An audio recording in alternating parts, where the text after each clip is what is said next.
I want to say something about health care too, because I believe our health care system is completely broken. It is dysfunctional. 47 million Americans have no health care coverage. 2 million more than last year. 2 million lost their health care in the last year. Half the bankruptcies in America. And by the way, you're more likely to go into bankruptcy in America today than to get a divorce. Half the bankruptcies are the result of health care costs. It's making us uncompetitive.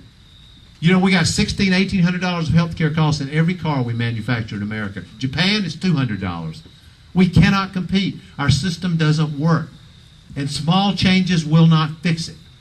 We desperately need universal health care in the United States of America. Yeah. Mandated for every man, woman, and child. And here's my idea. Here's my idea. I'm not popular in Washington with this idea, but it's pretty popular in America. Here's my idea. On the first day that I'm sworn into office, I'm going to say to my cabinet, to my administration, and a salvo across the bow of every member of Congress, I want you to pass universal health care by July of this year. July of this year.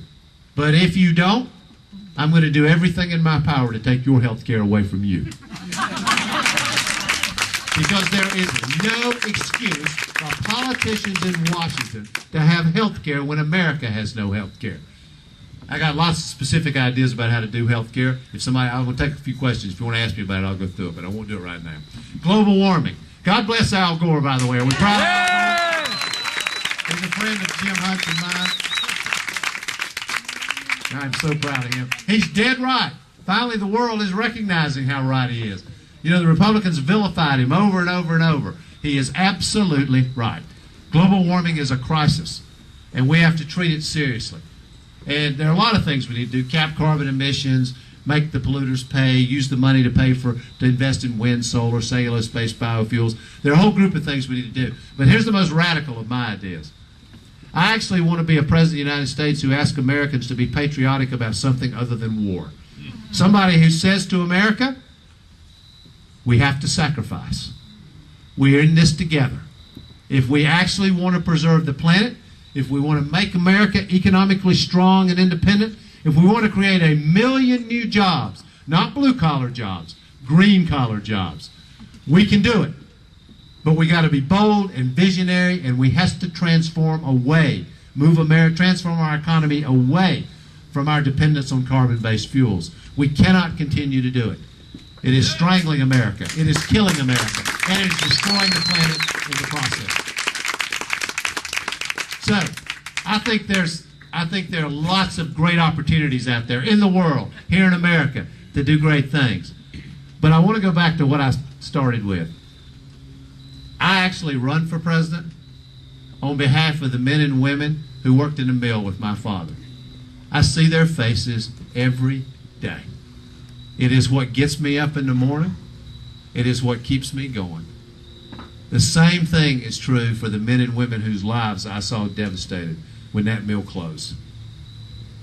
And I run for president on behalf of the women that I have met everywhere in this country, diagnosed with breast cancer, just like Elizabeth, but they have no health care coverage.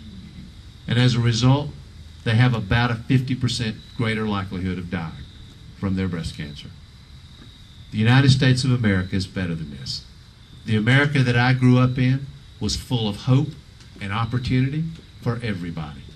And I absolutely believe that if we, and I have faith in you, I have faith in America, that if we have the right kind of leader, honest, principled, with integrity, who taps in to the heart and soul of our people, who actually believes that the strength in America is not inside the Beltway in Washington, that the strength in America is right here, with people who have courage, who are willing to speak up, and are willing to help change this country, that there is absolutely nothing we can't do together. Nothing. God bless you all. Thank you for being here.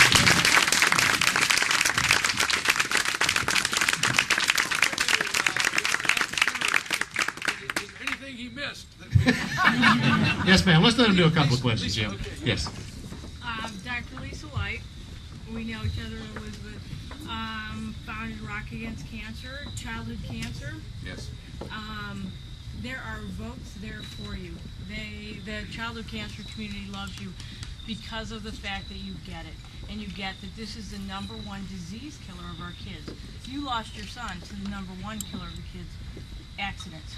But the research dollars in the last 5 years, down, down, down. They're closing clinical trials to kids, which my son, my 13-year-old Gabriel Jonathan Titus, he's a student over at Githens Middle School in Durham. I have a UNC freshman. I have a Georgia Tech junior, and these are great boys. We need to get this behind us, childhood cancer. We can do it with the research dollars. I know you're there. There are votes there for you, and I want you to have them. And there are over 1 million childhood cancer survivors. You extrapolate that out to the families and spouses. And if you just will come forward and talk to us about the Conquer Childhood Cancer Act that David Price stood up and shook my 13-year-old's hand and said, Gabe, I didn't realize this was going on again this year. I'll sign on. Called the Peer Research Office next day, signed on. Even got Richard Burr this year. That's 2 years. Well, thank you. Thank you very much. And we need you. thank you. And we need to be funding cancer research in America. We ought to at least double the funding at the NIH. And there are a whole series of cancer initiatives that ought to be funded. This president is the most anti-science president in American history. I mean, honest to goodness, he is. And it is so deadly to America over the long term. So anyway, short answer is, yes, I'm with you. We need to be funding the NIH. We need to be funding our research-based universities, including our medical universities. America has got to commit to end these diseases. And by the way, that includes ending the ideological limitations on our research. No more limitations on stem cell research, embryonic, placental, adult stem cell research.